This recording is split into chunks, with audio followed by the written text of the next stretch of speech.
Давай по вазі глянемо, що у нас виходить по цим гайковертам. Так, Стромо 1,7 кг.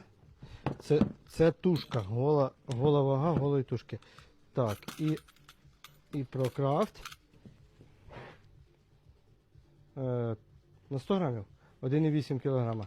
Так, нагадаю, 2300 тушка, 2000 Стромо, Прокрафт. Це повна комплектація, верніше це не тушка, це буде повна комплектація з акумулятором, зарядним пристроєм. Контакти в шапці профілю, магазин Болгарка.